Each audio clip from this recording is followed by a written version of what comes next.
You're watching Fox 35 News Plus, streaming on Fox Local. Well, good morning to you and welcome into Fox 35 News Plus. I'm Garrett Wymer and thanks for joining us on this Friday morning live on Fox Local, fox35orlando.com, and also on YouTube.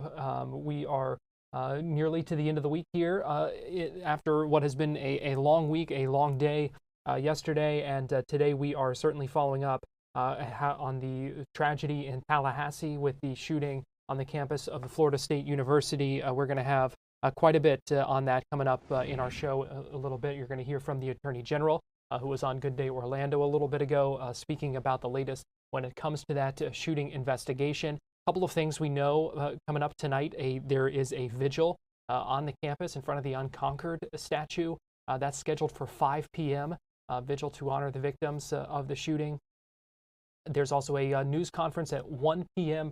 at Tallahassee Memorial Healthcare, where we will get updates on the victims who were treated at the hospital. The good news is, according to a spokesperson, they are expected to survive. More of those victims being discharged, expected to be discharged from the hospital today. So some good news there. Want to let you know we are standing by. You see that live look inside the Polk County Sheriff's Office in Winter Haven. We are standing by for the start of a news conference any minute now from Polk County Sheriff Grady Judd, who is expected to announce some arrests made when it comes to an organized crime ring. The sheriff saying that they busted an organized crime ring that involved a number of illegal immigrants there in Polk County. So he will have the details on that in just a couple of minutes, and we will bring that to you when it begins. But we begin with some breaking news out of Palm Coast in Flagler County, where officials say they are searching for this 8-year-old boy with autism. David Zuniga is his name. They say he was last seen across the street from his home. That's in the area of Poppy Lane in Palm Coast. He is, last seen wearing a gray shirt, blue pants, and no shoes. Officials tell us they have a helicopter up in the sky right now responding to that area to help with this search. So this is going on in the Palm Coast area of Flagler County. If you have any information, in fact, maybe getting some breaking news right now, it appears that he has been found. So no other details other than that. If we get those in the next few minutes, I will bring that to you. But we are still standing by for the start of this news conference in Polk County, where Grady Judd again expected to announce the arrests of several illegal immigrants in connection with this crime ring.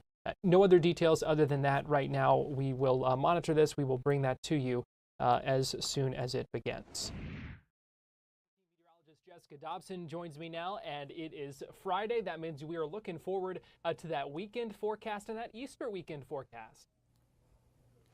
Yeah, it's honestly going to be a really nice one, just a little on the hot side. So just a couple of takeaways, and we'll talk about that in a moment. But really, it's going to be a forecast with low humidity. So don't let the hot temperatures scare you away. It's probably not going to feel quite as hot as what we're forecasting, but we'll talk about that in a moment. I do want to talk about today because through lunchtime, we'll be seeing temperatures climb into the upper 70s and low 80s, and we'll be seeing high temperatures today climb into the middle 80s and even a few spots close to the upper 80s, especially close to the I-75 corridor.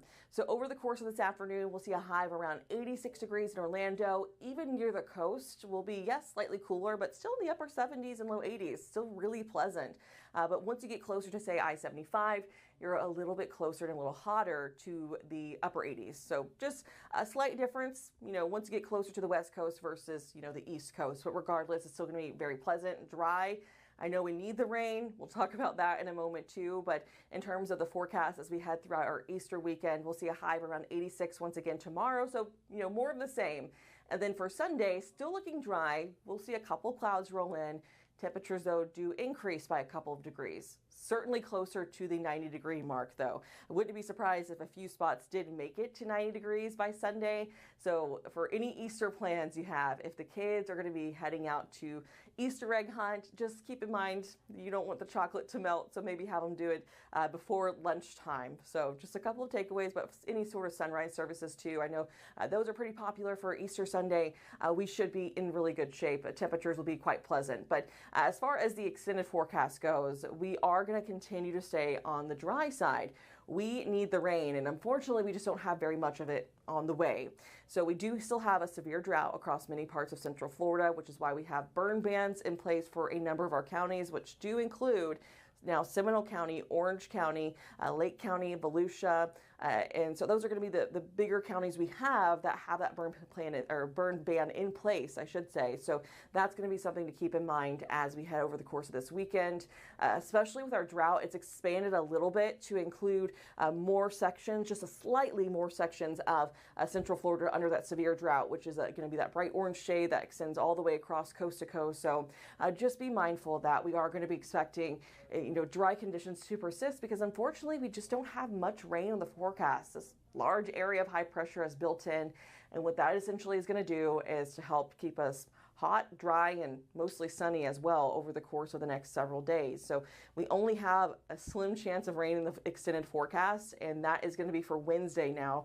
And even that might be a little generous in terms of the rainfall as we head over the course of, the next upcoming week or so. Even into early parts of next week, we're going to see temperatures in the 90s, and we're going to likely hold on to the 90s all the way through the end of the week. So bottom line, it's going to be a hot stretch, but we are going to be expecting dry weather. So it's kind of, two sides of one coin. There is the positive of low humidity, even though it is going to be a little hotter than normal. Our typical high is right around 83 to 84 degrees, but with the sunshine and the low humidity, that is going to be nice. But the fact that we have that fire risk, that enhanced fire risk at that, is going to certainly be kind of something that dampens things for us. But I still think that if you have outdoor plans, big takeaway is going to be the fact that it's going to be quite nice. So no matter what you have planned, I think I'm going to go to the beach this weekend, Garrett, because it's just going to be beautiful, just perfect weather. Yeah, a great weekend. We know a lot of folks, as you talked about, have the outdoor plans, and so certainly one of those weekends that folks can kind of make the most of that. So that's always a good thing. Yeah, absolutely. And it is going to be hot, yes, but not quite summertime in Florida hot. So we'll be okay. All right, Fox 35 Storm Team meteorologist Jessica Dobson, we appreciate you joining us. Let's go ahead and get you now to Polk County, where Grady Judd is talking about this case. This investigation began in October of 2024. It involves Tren de Aragua. It's a Venezuelan gang that originated in Venezuelan prisons.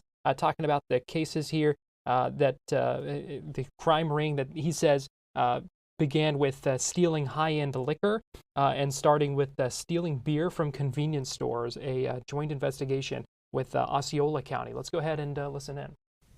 The U.S. Marshals Task Force was involved in this investigation.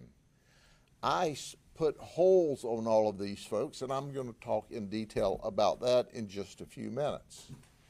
The statewide prosecutor is working with us, and our detectives are currently working with them because we're seeking to file not only organized retail theft charges, not only robbery charges, we're seeking also to file racketeering charges, which is a 30-year minimum mandatory. We couldn't do that without the cooperation of first our state attorney's office and ultimately our Florida statewide prosecutors, who works under James Uthmeyer, our Attorney General.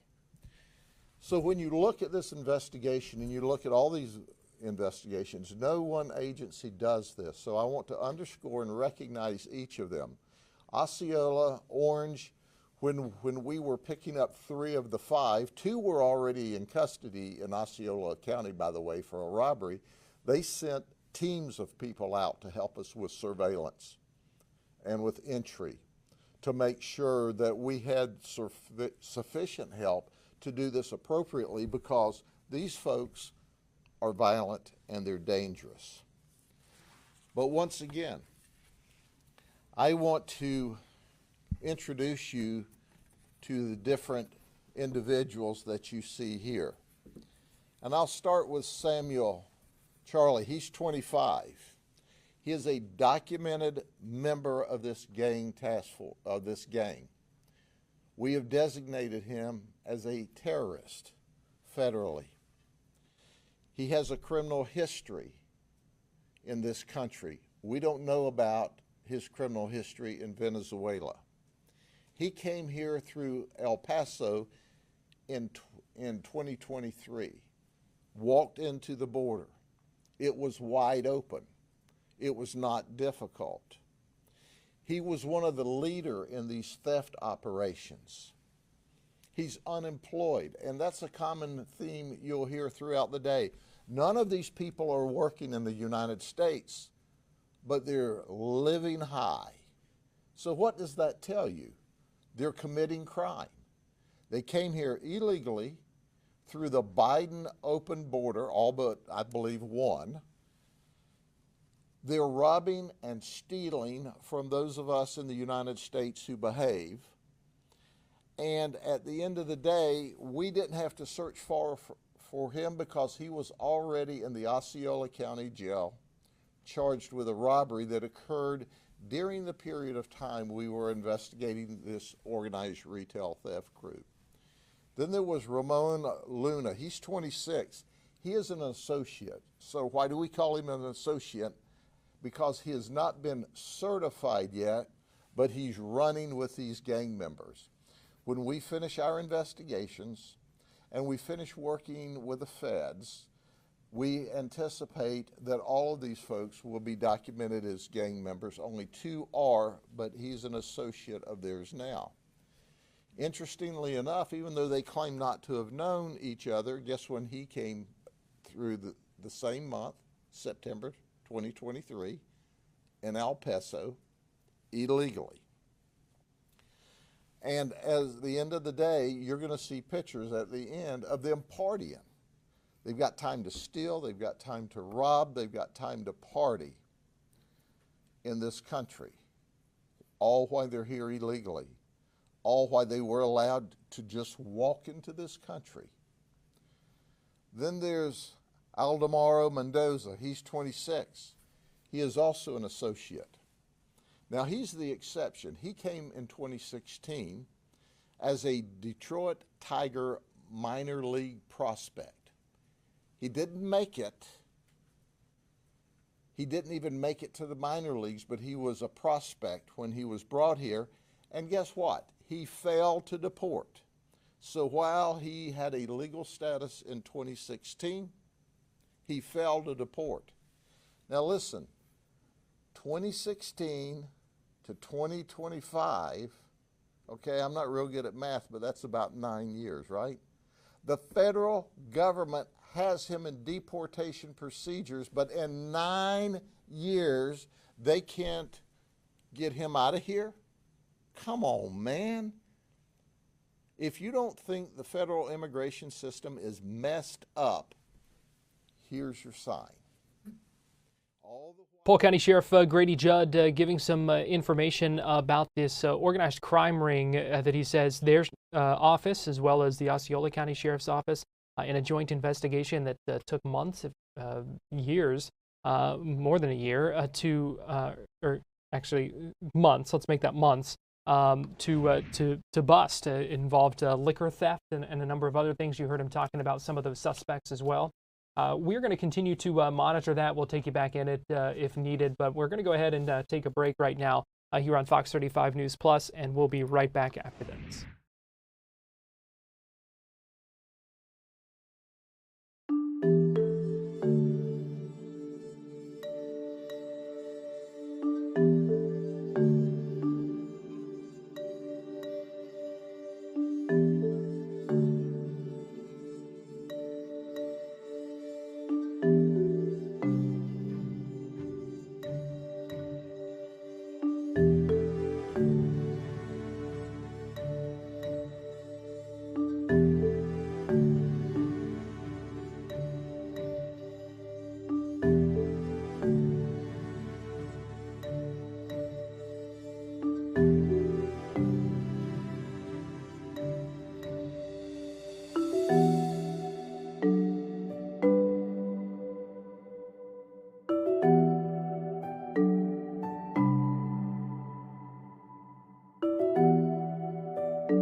You're watching Fox 35 News Plus, streaming on Fox Local. Welcome back into Fox 35 News Plus. I'm Garrett Wymer, and thanks for joining us on this Friday morning live on Fox Local and on YouTube.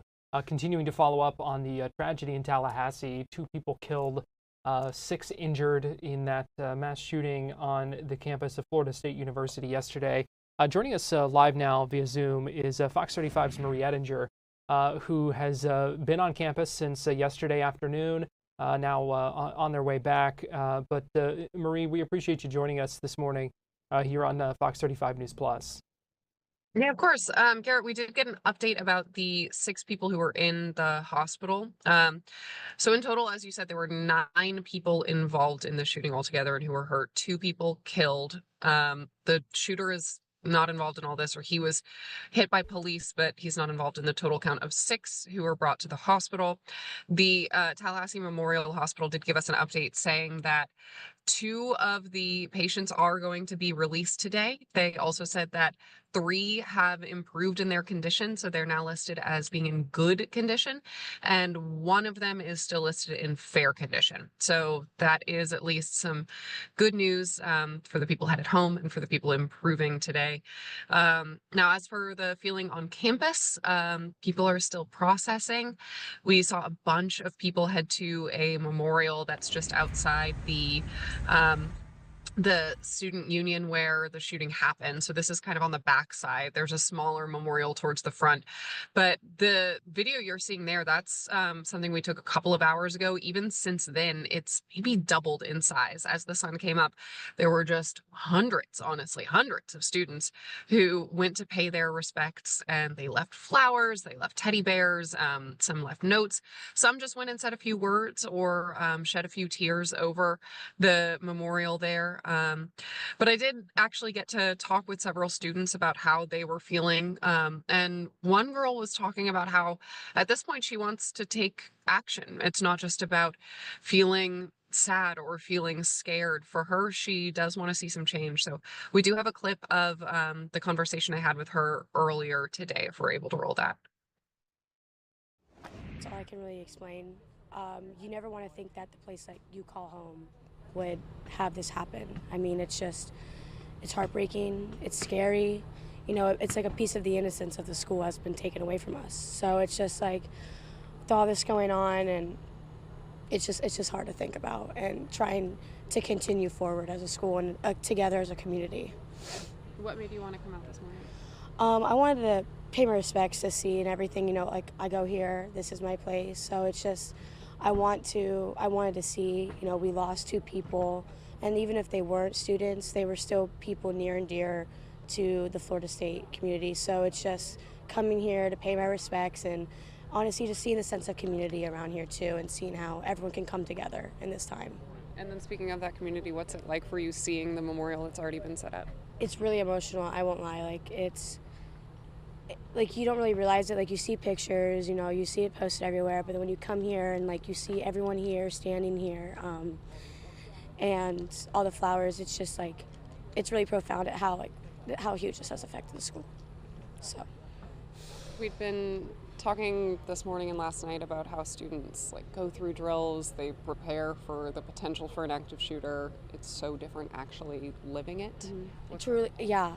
You never really know how you're going to react in that situation. You know, you can think like I would help or I would scream, or you just never truly know. So, you know, having these drills, I feel like prior to what everyone has gone through in high school, being here now, you kind of have an understanding, but with, you know, no locks on the doors and so much that could have helped prevent could have been taken. But I just huge thank you to the FSU PD and everyone involved, because with how severe the situation was, and you know, with everything that still happened, it could have been a lot worse too. So is that something you would want to see as locks on the doors? Oh, absolutely. Yeah, I've been posting petitions, you know, about getting locks on the new doors and everything, because, you know, a lot of my friends were in classrooms without locks, and it's scary to think about that. The only thing barricading them between a gun and a door is some chairs. So it would be really nice to see that change.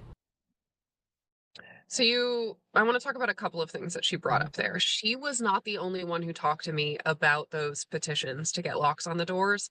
A couple of people brought that up. So some people said they were in classrooms. Another girl I talked with said she was in a bathroom. That's where she went to hide when all this happened.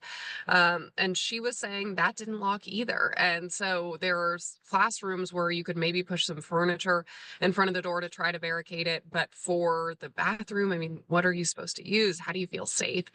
And then the other thing she brought up were the drills. We chatted about that some. Some people I talked with said yes, they did do the active shooter drills in high school, or at least that was the most recent time they did them.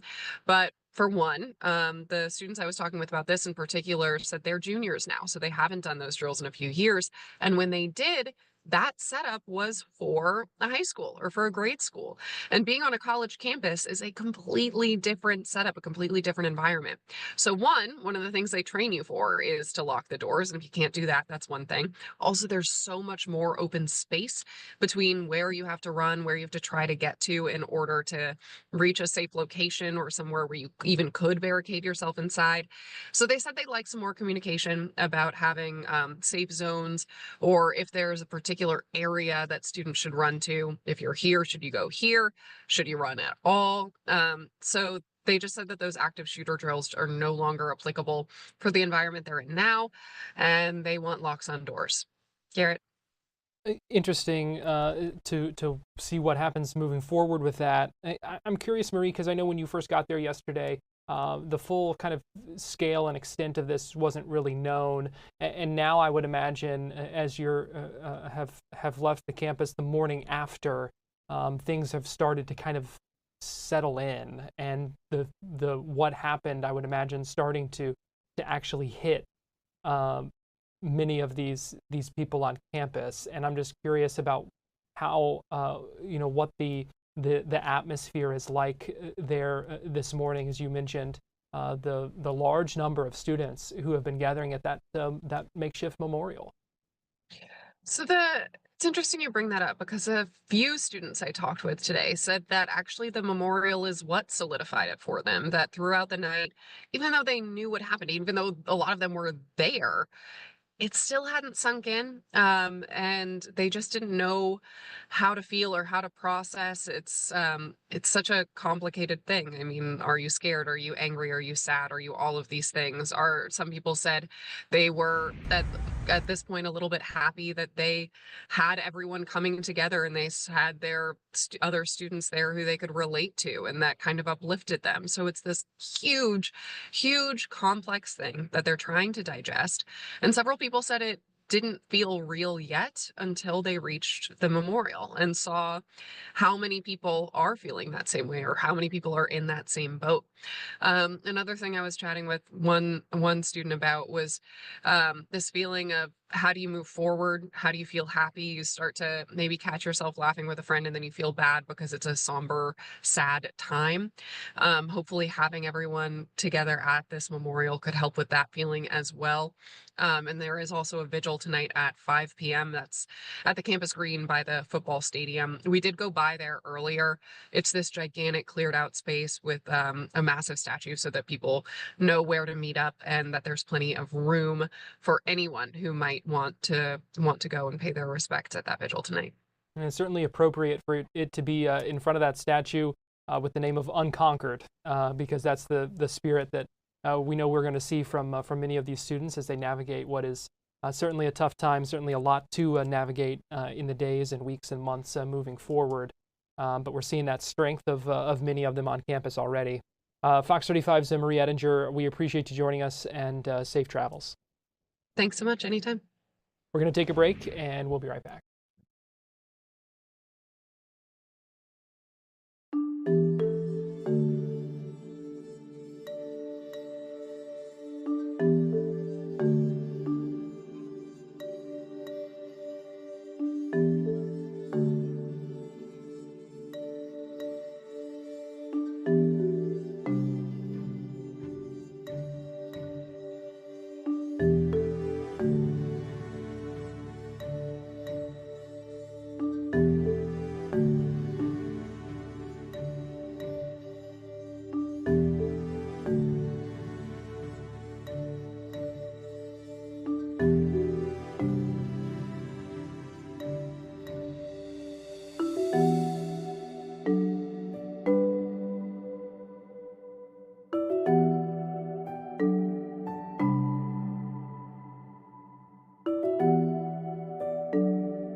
watching Fox 35 News Plus, streaming on Fox Local.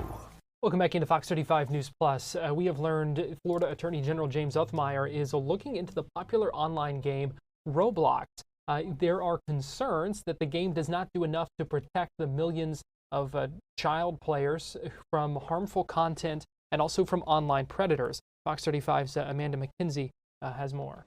That's right. So parents are telling Fox 35 that they're happy that the state is taking a deeper look into this app. Roblox is a very popular adventure game. In fact, it's one of the most downloaded on the Apple App Store and has been downloaded more than 8 billion times on Google Play. The app is an online platform that lets users create their own games and then lets everyone else jump in and play them.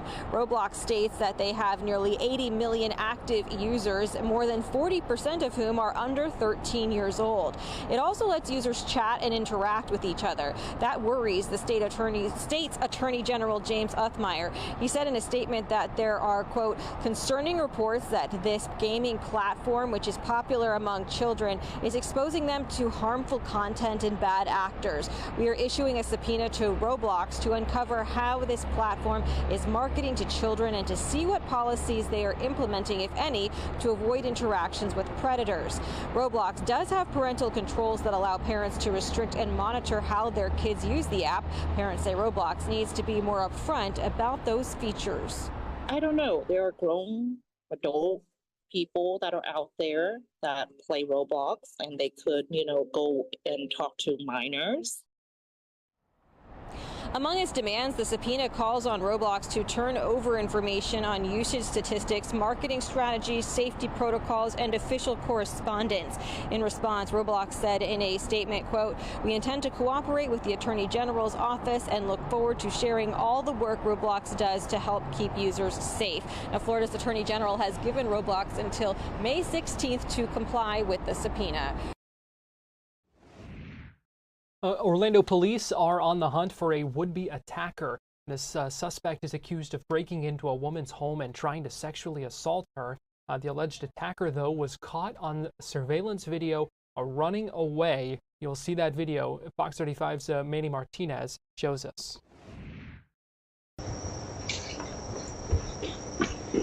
As home surveillance video shows the suspect run past the camera, watch for a closer look.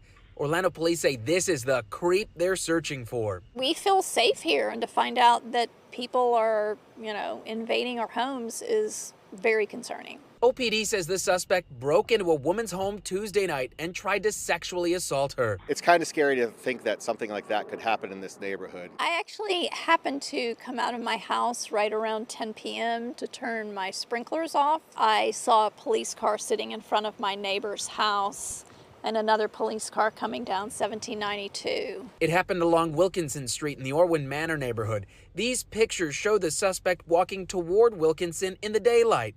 The nighttime video shows him running away. This is the exact sidewalk the suspect used to make his getaway. Just down the street is a lake and a botanic garden. My husband and I heard helicopters the other night, twirling for about, an hour or two. The suspect is described as a man, either black or Hispanic, in his late teens or his early 20s, between 5'7" and 5'10", with a thin build. Police say he was last seen wearing a gray hoodie and dark pants. Does that change your habits at all? It does. It'll definitely make me more aware of my wife and my daughter, going out by themselves, and make sure to keep an eye on them. Live look at Daytona Beach from the Hard Rock Hotel camera. Do you see any Jeeps? I see at least two there on the live image that we can see.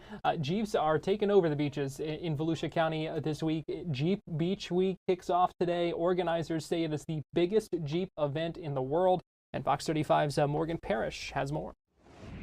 Hey, good morning. I can't think of a better assignment on a Friday. It's beautiful out. The sun is shining. We're here at the beach. We have all these people out here for Jeep Beach Week. And like you said, this is the biggest Jeep event of the year. And right now we have some Jeepers out here. We know there's going to be 250,000 Jeeps along the beach. And you guys are out here early for the kickoff of it. So do you guys come here every year? So every year, we tend to do this every year. It falls on April. We come out here to have a good time, meet some new people, meet some new friends. Obviously, Jeeps come in different colors, different shapes, different forms. You look at them and you're like, wow, No other Jeep is like one. You know what I'm saying? Your Jeep could be one way, but the other Jeep could be a different way. Yeah, I wanted to take a look at yours right now. So what's going on? I see the Rubber Ducks. I see Jeep Addiction Crew. So you got Jeep Addiction Crew, which is our crew that, you know, I'm the president of that. We are based in Deltona. The Rubber Ducks all over the place. That's basically like a sign of saying, you have a nice Jeep. I like your Jeep. Yeah. Like I was explaining, the Rubber Ducks was a story from a lady that was in Canada, if I'm not mistaken. She made this concept of showing ducks as appreciation of having a good day to everybody else that had a nice Jeep. But unfortunately, she passed away, and we're living on to her name, her condolences. She was supposed to be here this year, but like I said, unfortunately, she passed away. Yeah. But yes, this is a great event. Everybody comes out, has a great time. Looking forward to it. It's, like I said, it's the first day. We're kicking it off in a good start. We woke up early, 4:45 in the morning, and we made our way over here. Oh. We definitely stepped off in the right ways. Real quick, what are you looking forward to most? Honestly, a lot. I mean, just honestly being with family and friends, you know, that's the thing that, you know, motivates me the most. Yeah. Meeting new people, seeing new Jeeps, and yeah, just seeing those familiar faces. Whew, 250,000. That is a lot expected there, but some beautiful weather for it as well. And you can see things starting to pick up along the beaches here as we get closer to noon on this Friday. Keep it right here on Fox Local. We're going to take a quick break, but we'll be right back with more Fox 35 News Plus after this.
You're watching Fox 35 News Plus, streaming on Fox Local. Welcome back into Fox 35 News Plus. I'm Garrett Wymer, and thanks for joining us on this Friday morning. We know that several Florida State students who were on campus yesterday at the time of the shooting were also survivors of the mass shooting at Marjorie Stoneman Douglas High School in Parkland back in 2018. Tony Postizzi was actually one of the law enforcement officers who responded to that shooting in Parkland. He joined Good Day Orlando this morning to give law enforcement perspective about responding to mass shooting. Tony, you and I both have kids that go to Florida State. I imagine yesterday you were like me in total panic until you heard from your kids. First, tell me a little bit about what was going on with you and your family yesterday. Well, Well, it was a heck of a morning to start off with. My daughter actually had just graduated Florida State. My son had was there in 2014 when there was a shooting at the library. So it's emotional. It's an emotional time. I know there's children from Parkland that were at the Parkland shooting that are currently at FSU, whether juniors or seniors, and they were present on campus. And you know, it's emotional. Every time this happens, anybody that was involved in any mass shooting or especially a school shooting, it hits home. You know, it puts a pit in your stomach, and it really, it's like a gut punch in a lot of regards. So it was a tough day. My daughter knows a lot of students that are currently there that were basically locked down in shelter in place. And so she was communicating with some of them at the time. So you don't have to have somebody there to really have it hit home these days. It's a tough situation for everybody. Yeah, absolutely. Tony, the police response was really incredible. I mean, we saw quite literally every agency under the sun was there yesterday on campus. How does that all work? How do they go about coordinating? Because it almost looked a little bit chaotic at some points because there were so many officers. And then on top of that, there was so much misinformation about a second shooter. And at one point, I think that they were even talking about possibly a third shooter, which of course none of that turned out to be true. Yeah, the hardest part is the initial response, right? So as you're going, you're thinking of all the scenarios, and you don't want to leave anything out. You're not sure who your shooter is, whether it's somebody that's trained, former military, anybody that's doing it for a nefarious reason that really is terrorism related. So as you're going, you're really focused on getting there as fast as you can, eliminating the threat as fast as you can, and then rendering aid.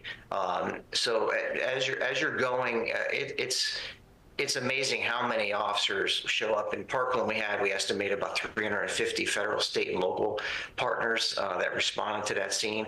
And Orlando, it's a big area. So where you guys are, you would have the same type of response. Tallahassee, same thing. So all these departments, especially in Florida, have really trained up since Parkland.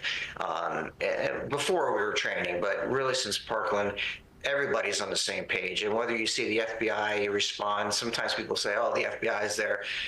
That's standard today. The FBI is coming. They're going to offer their assistance. Anybody that has a badge and has a weapon that can eliminate a threat as fast as they can, they're going to get there. So it really is, it's one big police department at the time that we respond. We're all going for the same exact reason. Tony, we don't have a lot of time left, but if you could address the fact that we're told that this young man used the revolver that was belonging to his mother, who was a Leon County Sheriff's deputy. I'm sure as a police officer, that is very disheartening to hear that. That was definitely a moment yesterday that really hit home. And, unfortunately, as police officers, we're in the same situation. We have children that sometimes are in situations, whether it's mental health or whatever else, that really we don't separate ourselves from society. We experience the same issues everybody else does, which makes us a little bit better sometimes talking to other families because we can identify with that. And this situation is obviously horrible. You feel horrible for the deputy, but this stuff, unfortunately, these days, guns are so available in any home that it's not surprising, unfortunately. And just into our newsroom here at Fox 35, a memo from Governor Ron DeSantis directing flags of the United States and the state of Florida to be flown at half staff at all local and state buildings, installations, and grounds throughout the state of Florida until sunset on Monday, April 21st, 2025. This in response to, quote, in memory of the lives lost in this tragedy and to recognize the bravery shown by the first responders. Earlier today, Florida Attorney General James Othmeyer was also on Good Day Orlando speaking with Amy Caulfield, about the initial investigation into this mass shooting, and also talks a little bit about the lawsuit against Roblox from that story that we brought you just a few minutes ago. So obviously a very stressful day for all of Tallahassee yesterday. An incredible response by first responders getting to the campus as quickly as possible. Are you able to fill in any of the gaps about some of the things that we don't know about the shooter or who shot him, anything at all? Yeah, I can't reveal too much more than what seems to already be publicly reported. I think everybody knows by now that this was indeed the son of a deputy sheriff here in Leon County. Motive, it's going to take us a while to figure that out. But, 2 deceased, several injured. Thanks be to God that it wasn't worse. And I have to commend our first responders. Their response on the scene was absolutely incredible, getting there within minutes and eliminating the danger that was there. I mean, we just heard from our reporter, Marie Edinger, too, who was updating us on the victims who are still in the hospital, and it sounds like they are all going to make it, which I'm sure is a huge relief to you and everybody who was there yesterday. Yes, going into Easter weekend here, we're relieved to hear that people are leaving the hospital. Schools are closed, athletics is off for the weekend, and our victims' rights advocates are going to be on campus today, just providing an opportunity for people that want to come in, that want to converse, that want to just be with other people and talk about what happened. This was a scary incident. You had students locked in rooms for hours upon hours. As you mentioned, they left belongings behind, and today everybody's just trying to come together and get back to normal life and be together in this time of pain. Sir, who moves forward with the investigation at this point as far as the prosecution is concerned? Yeah, so the local state attorney here, he will be bringing the charges in this case, working hand in hand with both local and state law enforcement on the investigation, as well as the federal government if needed. They're working very well. I've been impressed with the response and the investigation that's already underway, and I assume we will have more information available to the public in just days to come. All right. We want to get to another issue this morning, and this is something that you just brought up yesterday, security concerns with Roblox. And as a mother of a teenage boy who grew up playing this game, there are some serious concerns about this. Yes, absolutely. So for those not aware, this is a social media type of site where young people can log in, they can play games with one another and communicate with one another. And we are both investigating and have already convicted individuals where you have these adults that pretend to be young kids and they engage in predatory actions. This is not acceptable in this new world of technology. We've got to do more to step up and protect our kids. And if there are companies out there that have policies and procedures that either enable or allow this dangerous predatory practices to occur, they have to be shut down. So we've issued the subpoena to learn more about these policies. We're going to be taking action against any company out there that's putting our kids in jeopardy. So you can expect to see more to come on this. And we appreciate the law enforcement side of it, but as a parent, what do you want parents to know, what they should be doing? Because really that's the first line of defense. You're absolutely right. I cannot say enough to parents out there to scare them sufficiently over the dangers that are out there on social media today. In today's world of technology, it is far easier for dangerous people to pretend to be others and to engage in very deceptive practices to bring kids in and befriend them and ultimately pursue acts of violence against them. So if you are not aware of what sites your kids are on, what applications they have on their phones, please engage. It's up to you to talk to your kids about the dangers. Most of these apps are working to try to have parental controls where you can see what your kids are doing, where you can prevent them from accessing certain material. But ultimately, you are the first line of defense. Please engage. It's important. It can save your kid's life. I want to get you back live inside the Polk County Sheriff's Office. The sheriff has wrapped up his news conference, taking some questions now. And has been talking about the shooting at Florida State, called the law enforcement response remarkable. And let's go ahead and listen in for a couple of minutes here. In a frat house on a Friday night need guns. But I can tell you unequivocally, if you had the right person armed with a gun, at that moment in time there, and they could have stopped it before it got to where it was. But look, folks, I must tell you that any loss of life, any injury is too much. But that was really compartmentalized compared to what it could have been. It appears from at least the initial reports, and I've tried to search up everything that I could see, that under the circumstances that they were presented, their response was remarkable. Okay? Thank you all very much. Have a great Easter weekend. Bye-bye. Polk County Sheriff Grady Judd there wrapping up his news conference where he was talking about the Venezuelan gang members of that were busted as part of an organized crime ring, he says, in the area. Also talking about the Florida State shooting and the police response. We're going to take a break here on Fox 35 News Plus, but we'll be right back after this.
You're watching Fox 35 News Plus, streaming on Fox Local.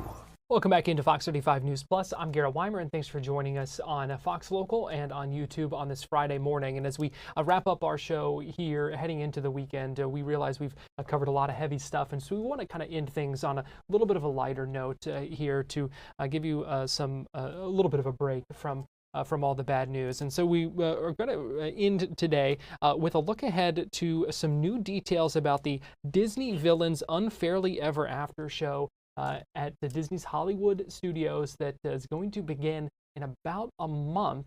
And we just got a new kind of look and a sneak peek inside, a little bit of what to expect.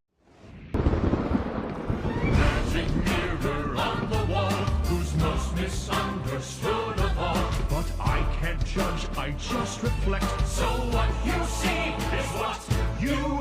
Magic mirror on the wall, who's most misunderstood of all. But I can't judge, I just reflect. So what you see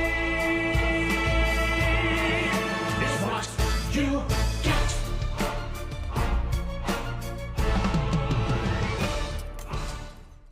All right, Drew Smith, you know him as Drew the Disney Dude. He joins me live now via Zoom. And Drew, I'll tell you what, that sounds like a song that's going to be stuck in all of our heads now.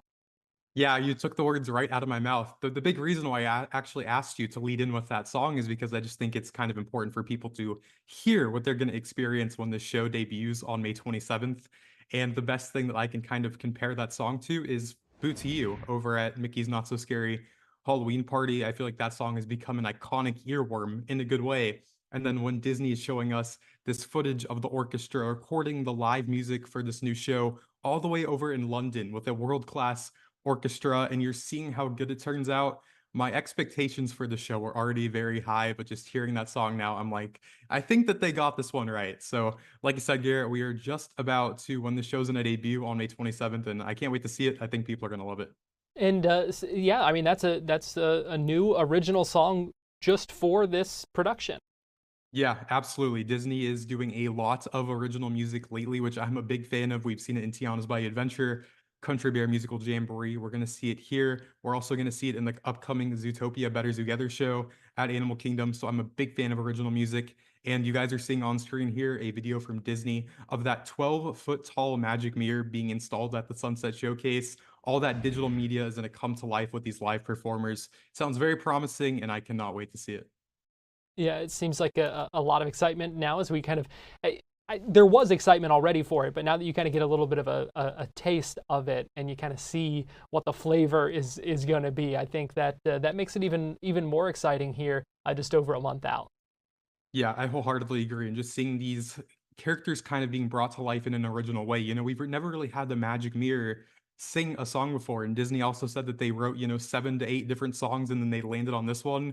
And hearing this one, I love it. So I just think that there's been so much love and effort put into the show over the last 2 years that seeing it turn out this way, I'm like, good job, Disney. You guys did it. All right, good stuff. Now let's talk a little bit about Disney adding some POV experiences from a couple of Star Wars rides to Disney Plus. Yeah, so we have Star Wars Day coming up May the 4th. That's always the very popular day over at Hollywood Studios with all the merchandise. But something that I'm a big fan of that came out of left field is that on Star Wars Day, May the 4th on Disney Plus, if you're a Disney Plus subscriber, we have 2 brand new POV experiences coming. One of them is in a highlight Batuu, which is the name of this land after hours. So I think that that's going to be a pretty cool cinematic experience, kind of taking us through this land in a time where there's no guests. We really don't get to appreciate the detail of these lands when there's nobody in them. And with Disney's team, the talent that they have with all their camera quality and video editing quality, I can't wait to see that one. And also what you guys are seeing on screen right now, Star Wars Rise of the Resistance. Everyone loves Rise of the Resistance, right? So having a cinematic POV of that if you're missing this attraction and you want to experience it in a really cool video way, well, hop on to Disney Plus after May 4 and you'll have these 2 new experiences to enjoy. I definitely think that this is a perfect test for more things coming, and I hope that for attractions that we have closing, maybe like Muppet Vision 3D or Tom Sawyer Island and the Rivers of America, give us these high quality experiences that we can look back on for decades to come. That's a great point, Drew, because some of these things that we know people get so nostalgic over once they go away, that this could be a good platform for something like that to keep those rides kind of alive in perpetuity. Yeah, I think that there's so much potential here, and we've kind of seen Disney lean more into the personal side of Walt Disney Imagineering recently. I know people on that team, and they really have been trying to drive the personal side of things. So I think that when you have this We Call It Imagineering series over on YouTube and the more personal posts on the Imagineering account, and then you have something like this where they're actually highlighting these Imagineers' work in a professional and cinematic manner, the best thing that they could do going forward is do more of this, and I'm all for it. All right, we've got about a minute left here. Drew, talk to us about some things that folks can check out on this Easter weekend to check out those Easter egg displays. Yeah, so just a friendly reminder, we have Easter Sunday coming up here, and definitely take advantage of these displays. April 20th, Easter Day, is the final day to experience these displays at Contemporary, Grand Floridian, Beach Club, and Yacht Club. And I think you guys are seeing on screen right now, the amount of care, effort, and detail that these cast members put into these displays is unmatched, and they're only here for a limited time. So head over to Disney Springs, maybe take a bus to these resorts, and then you can take a bus back from that resort to Disney Springs. That's a way to get free parking, enjoy these displays. It's definitely a nice extra magical touch that Disney does every year. It's not something I've checked out before, but those are impressive. Yeah, impressive work. They're amazing. They're amazing. All right, good stuff there. Well, Drew Smith, you know him as Drew the Disney Dude at Drew Disney Dude on X. We appreciate you joining us this morning here on Fox 35 News Plus. Thank you for having me on.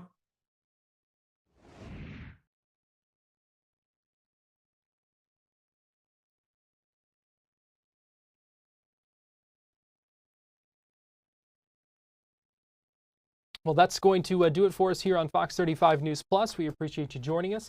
Been a busy morning. We know it's going to be a busy afternoon as well. Want to let you know, just a reminder, at 1 o'clock, there is that news conference at Tallahassee Memorial Healthcare. Going to give an update on the care provided to those patients that they've been taken care of. We do expect more of them to be discharged today. Certainly some good news in all of this. We'll also learn more about the patient conditions from some of those the others. So something to stay tuned for. We will bring that to you here on Fox Local and on YouTube. So for now, we are going to step aside, but keep it here on Fox Local because we have much more coming up in just a little bit.